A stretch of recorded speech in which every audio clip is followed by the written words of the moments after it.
श्री स्वामी समर्थ माझ्या चॅनलमध्ये तुमचं मनापासून स्वागत आहे। तर आजचा ब्लॉग असणार आहे स्वामी समर्थांचे 11 गुरुवार कसे करायचे आणि त्याची मांडणी कशी करायची त्याबद्दल। मित्रांनो, आपल्यापैकी बरेच जण हे स्वामी समर्थांचे भक्त आहेत। स्वामींची कृपा आशीर्वाद मिळावा यासाठी स्वामींची सेवा ती अगदी मनोभावे व श्रद्धेने करीत असतात। मित्रांनो, स्वामी आपल्या पाठीशी आहेत आणि कोणत्याही संकटातून ते आपल्याला बाहेर काढतील असा विश्वास देखील प्रत्येक स्वामी भक्तांना असतोच। तर मित्रांनो, गुरुवारचे हे व्रत असे असते की आपण मार्गशीर्ष महिन्यातील गुरुवार करतो तसेच अनेक जण हे दररोज म्हणजे आठवड्यातून येणारा जो गुरुवार आहे त्या गुरुवारी व्रत हे करीत असतात। पण आज मी तुम्हाला स्वामींचे 11 गुरुवारचे व्रत कसे करायचे, त्याची मांडणी कशी करायची याबद्दल माहिती सांगणार आहे। तर बघू त्याबद्दल माहिती काय आहे। तर आपण ज्या वेळेस स्वामींचे 11 गुरुवारचे व्रत करणार आहोत त्याच्या अगोदर आपणाला संकल्प करायचा असतो। तर हा संकल्प कसा करायचा याविषयी जाणून घेऊया। तुम्ही स्वामींचे 11 गुरुवार करणार आहात त्याच्या अगोदर म्हणजे तुम्हाला बुधवारी किंवा त्याच दिवशी सुरुवात करायची, त्याच दिवशी तुम्ही गुरुवारी किंवा बुधवारी स्वामींच्या केंद्रात जायचे आहे। जर तुमच्या घराजवळ दत्त महाराजांचे मंदिर असेल तर त्या ठिकाणी देखील तुम्ही जाऊ शकतात। आपणाला नारळ आणि खडीसाखर घेऊन जायचे आहे आणि स्वामी समर्थापुढे तुम्हाला खडीसाखर आणि नारळ ठेवायचा आहे आणि स्वामी समर्थांना सांगायचे आहे की मी उद्यापासून, म्हणजे जर तुम्ही बुधवारी केंद्रामध्ये गेला असाल तर उद्यापासून मानायची, जर तुम्ही गुरुवारीच गेला असाल तर आजपासून तुमचे 11 गुरुवारचे व्रत करायला सुरुवात करणार आहे। तर ही सेवा मी मनोभावे करीन आणि तुमचा आशीर्वाद माझ्या पाठीशी राहू दे असे आपण स्वामींना सांगायचे आहे। असा हा संकल्प आपल्याला मंदिरात करायचा आहे आणि घरात आल्यावरही आपणाला संकल्प करायचा असतो। तर प्रथम आपणाला पूजेची मांडणी करून घ्यायची आहे, म्हणजेच तुम्ही स्वामीचे 11 गुरुवारी व्रत करणार आहात त्याची व्यवस्थित मांडणी करून घ्यायची आहे। म्हणजेच तुम्हाला एक पाट किंवा चौरंग घ्यायचा आहे। त्या पाटावर तुम्हाला कोणत्याही रंगाचे वस्त्र अंथरायचे आहे, परंतु काळ्या रंगाचे वस्त्र अजिबात अंथरायचे नाही। तसेच आपल्या स्वामींना आणि दत्त महाराजांना पिवळा रंग आवडतो, तर तुम्ही पिवळ्या रंगाचे वस्त्र देखील पाटावर अंथरू शकतात। त्या चौरंगावर किंवा पाटावर तुम्हाला स्वामी समर्थांचा फोटो ठेवायचा आहे। जर तुमच्या घरामध्ये स्वामींचा फोटो नसेल तर तो तुम्हाला खरेदी करून आणावा लागेल। तर स्वामी समर्थांचा फोटो ठेवल्यानंतर तुम्हाला स्वामी समर्थाच्या डाव्या बाजूला शंख ठेवायचा आहे आणि स्वामी समर्थ महाराजांच्या फोटोच्या उजव्या हाताला तुम्हाला घंटा ठेवायची आहे। शंख आणि घंटा ठेवल्यानंतर तुम्हाला त्या दोघांमध्ये प्रसाद ठेवायचा आहे। अगदी तुम्ही दूध साखरेचा प्रसाद ठेवू शकतात किंवा फक्त साखर जरी ठेवली तरी चालते। एका ग्लासमध्ये आपल्याला थोडेसे पाणी ठेवायचे आहे आणि एखादे फळ देखील आपण स्वामीपुढे ठेवायचे आहे।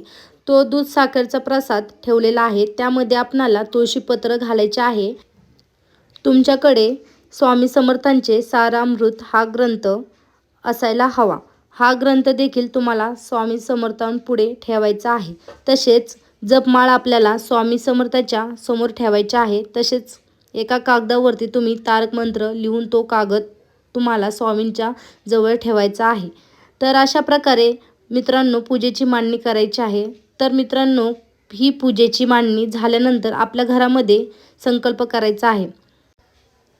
तर एक ताम्हण आपल्याला घ्यायचं आहे आणि आपल्या उजव्या हातामध्ये थोडेसे पाणी घेऊन त्यामध्ये फूल ठेवायचे आहे आणि जी काही आपली इच्छा असेल आणि आपण हे 11 गुरुवारचे व्रत का करत आहोत, आपल्या नेमक्या समस्या काय आहेत, ह्या सर्व आपणाला स्वामींना सांगायच्या आहेत आणि त्यामुळेच मी 11 गुरुवारचे व्रत चालू करणार आहे आणि ह्या समस्यातून माझी सुटका व्हावी असे स्वामींना मनोभावे नमस्कार करून सांगायचे आहे। जे आपले हातातील म्हणजे उजव्या हातामध्ये जे आपण पाणी घेतलेले आहे ते पाणी आपल्याला ताटामध्ये सोडायचं आहे, असा संकल्प आपल्याला करायचा आहे। अशा प्रकारे संकल्प केल्यानंतर तुम्हाला ही पूजा म्हणजेच 11 गुरुवारचे व्रत कसे करायचे आहे याविषयी जाणून घेऊया। तर पहिल्यांदा आपणाला तारक मंत्राचा जप 11 वेळेस करायचा आहे आणि श्री स्वामी समर्थ या मंत्राचा देखील 11 माळी जप आपल्याला करायचा आहे। तुमच्याकडे जपमाळ नसेल तर तुम्ही किमान अर्धा तास देखील स्वामी समर्थांच्या मंत्राचा जप करायचा आहे। हा जप झाल्यानंतर आपल्याला सारामृत म्हणजे एकूण 21 अध्याय असतात आणि हे 21 अध्याय आपल्याला या दिवशी वाचायचे आहेत. म्हणजेच पहिल्यांदा तारक मंत्राचा जप 11 वेळेस आणि स्वामी समर्थ महाराजांचा जप हा 11 माळी करायचा आहे. तो झाल्यानंतर तुम्हाला सारामृतमधील 21 अध्याय एकाच वेळी वाचायचे आहेत, म्हणजेच एकाच दिवशी वाचायचे आहेत. या सर्व मंत्रांचा जप आपल्याला एकाच दिवशी करायचा आहे. अनेक जण म्हणतील की सकाळी मी स्वामींचा जप करतो, नंतर दुपारी अध्याय वाचतो, परंतु अजिबात हे चालणार नाही. हे सेवा करीत असताना तुम्हाला वेळ काढून ह्या तिन्ही गोष्टी करायच्या आहेत. बऱ्याच महिलांना असा प्रश्न पडतो की आम्हाला अडचण आल्यानंतर नेमके काय करायचे. तर अशा महिलांनी ज्यावेळेस तुम्हाला अडचण येईल त्यावेळेस तुम्ही त्या दिवशी गुरुवारचा उपवास करायचा, परंतु तो दिवस तुम्ही त्या 11 गुरुवारमध्ये अजिबात धरायचा नाही. अनेक जणांना प्रश्न पडतो की आम्हाला BP शुगरचा त्रास आहे, आम्ही उपवास कसे करणार. तर स्वामी समर्थ महाराज हे कधीही तुम्हाला उपवास करण्यास सांगत नाही. तर स्वामी समर्थांना तुम्ही मनापासून आणि श्रद्धेने केलेली सेवा यावर ते खुश होतात. तर ज्यांना उपवास जमत नाही त्यांनी उपवास नाही केला तरी चालतो, परंतु अगदी मनोभावे व श्रद्धेने मात्र हे सर्व विधी पूजा करायची आहे.